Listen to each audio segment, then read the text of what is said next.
আমার ভাতিজা আমাকে ছোট আব্বু বলে ডাকে, এতে কোনো সমস্যা হবে কিনা? অজু করে আয়না দেখলে অজু ভেঙে যান। নামাজের সিজদা করতে গেলে ছোট বাচ্চা সিজদার জায়গায় বসে থাকলে কোথায় সিজদা দিব? আমি একজনের কাছ থেকে কিছু টাকা ধার নিয়েছিলাম, তার সাথে আমার যোগাযোগ নেই, যোগাযোগ কোনোভাবেই আর করা সম্ভব নয়। এখন আমি কি করতে পারি? আমার মামাতো বোন আমার বয়সে 5 মাসের বড়, আমি কি তাকে বিয়ে করতে পারবো? পরিবারের সদস্যদের সঙ্গে শান্তি বজায় রাখার জন্য ছোট ছোট মিথ্যা বলা যাবে কিনা? মেয়েদের মাসের একটা নির্দিষ্ট সময় নামাজ পড়তে হয় না, ওই সময় কি নখের নীল পালিশ লাগাতে পারবে? কেউ যদি ঢিলা কুলুপ না করে অজু করে তাহলে কি তার অজু হবে? ফরজ নামাজ শেষে বৈঠকে দুরূদ শরীফ পড়া শেষ করার পূর্বেই ইমাম সালাম ফিরিয়ে ফেললেন, সেক্ষেত্রে আমার করণীয় কি? প্রশ্ন উত্তর দেওয়ার আলোকিত ভবনে আমরা প্রবেশ করি। তাবিয়াতে লিখেছেন, মেয়েদের মাসের একটা নির্দিষ্ট সময় নামাজ পড়তে হয় না, ওই সময় কি নখের নীল পালিশ লাগাতে পারবে? হ্যাঁ, ওই সময় নখের নেল পালিশ লাগাতে পারেন। মাসিকের সময়তে যেহেতু আপনার সালাত নেই, অতএব নেল পালিশ আপনি ব্যবহার করলেন, আপনার ওযু করার প্রয়োজনীয়তা নেই, আপনি এটা করতে পারেন। এরপর যখন পবিত্র হবেন তখন আপনি সেখান থেকে নেল পালিশগুলোকে রিমুভ করে আপনি ওযু করে নামাজ পড়লেন, এটা জায়েজ আছে, কোনো অসুবিধা নেই। ইবাদত ইসলাম আপনি লিখেছেন, ওযু করে আয়না দেখলে ওযু ভেঙে যায় না, এতে কোনো ওযু ভাঙে না। আরফাত ফারজান আপনি লিখেছেন, স্বামীর সামনে টিপ লাগালে গুনাহ হবে কি? সৌন্দর্য বর্ধনের জন্য লাগাতে পারেন, কোনো অসুবিধা নেই, সেটি জায়েজ আছে। বিথি রহমান আপনি লিখেছেন, নামাজের সিজদা করতে গেলে ছোট বাচ্চা সিজদার জায়গায় বসে থাকলে কোথায় সিজদা দিব? সেক্ষেত্রে একটু ডানে বামে আপনি সরে সিজদা করতে পারেন, তাতে কোনো অসুবিধা হবে না। একটু এক কদম ডানে সরে গেলেন বা এক কদম বামে সরে গেলেন কিংবা এক কদম পেছে সরে গেলেন, কোনো অসুবিধা নেই। আর যদি কোনোই জায়গা না থাকে তাহলে এক হাতে আলতো করে বাচ্চাকে একটু সরিয়ে তারপর আপনি সিজদা করতে পারেন, কোনো অসুবিধা নেই।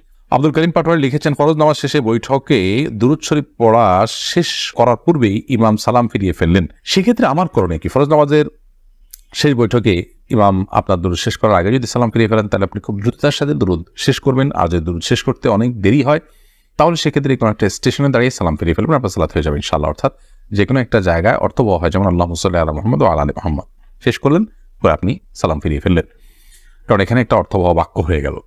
আর যদি শেষের দিকে থাকেন তাহলে দ্রুততার সাথে শেষ করে তারপর আপনি সালাম ফিরিয়ে ফেলবে। এরপরে চামেলি খাতুন আপনি লিখেছেন, পরিবারের সদস্যদের সঙ্গে শান্তি বজায় রাখার জন্য ছোট ছোট মিথ্যা বলা যাবে কিনা? ছোট ছোট মিথ্যা আর বড় বড় মিথ্যা, মিথ্যা সর্বাবস্থায় ঘৃণিত এবং জঘন্য অপরাধ, এটি মৌলিকভাবে করা যাবে না। তবে দুজনের মধ্যকার বিবাদ মেটাবার জন্য যদি মিথ্যা বলতে হয়, একজনের কাছে গিয়ে অন্যজনের ব্যাপারে ইতিবাচক কথা, এমন কোনো কথা বলা যাতে করে তাদের মধ্যে সম্পর্কটা জোড়া লাগে, তো সেটাকে শরিয়া জায়েজ রেখেছে।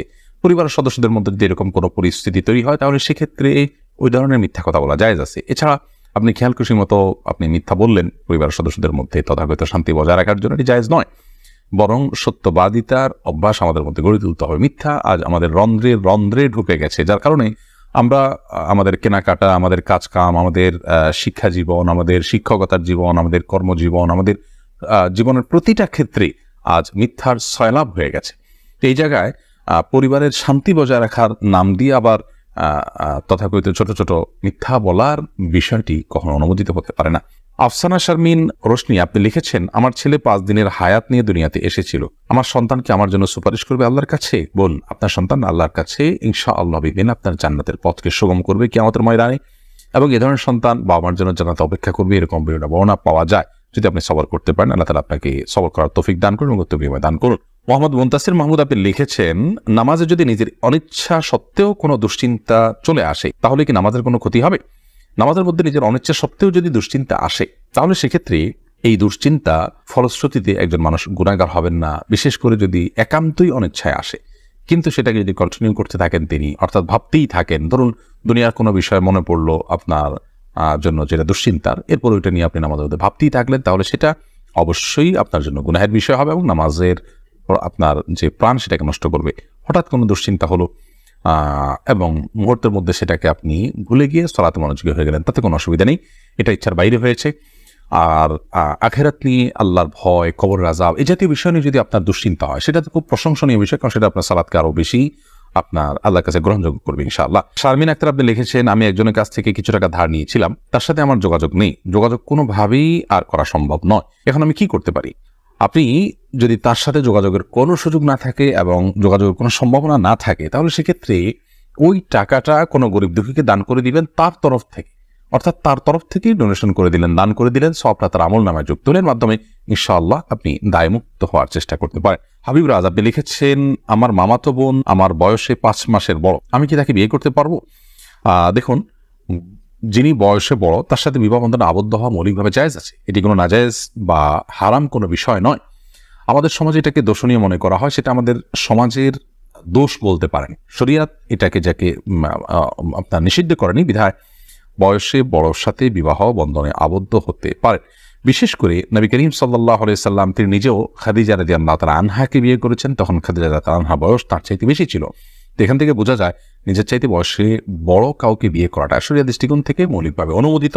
এটাকে দোষণীয় মনে করাটা বরং দোষের বিষয়। আমাদের শরিয়াতে এত ফ্লেক্সিবল রেখেছে বিষয়গুলোতে, অথচ আমরা সেগুলোকে অনেক বেশি আপনার সংকুচিত করে ফেলছি, এবং যার ফলশ্রুতিতে নানা রকমের অপরাধ প্রবণতা কিন্তু আমাদের সমাজে বেড়ে চলেছে। তারিমা আপনি লিখেছে, আমি প্রেম করে বিয়ে করেছি, হারাম সম্পর্ক করেছি, এখন কি করলে আল্লাহ আমার সংসার জীবনকে সুখের করবে, কোনো উপায় আছে কি? আমাদের দুদিন পর পর ছোট ছোট বিষয় নিয়ে অনেক ঝগড়া হয়, এখন আমরা কেউ কাউকে সহ্য করতে পারি না, এখন কি করলে আল্লাহ আমাদের শান্তি দিবেন, প্লিজ জানাবেন।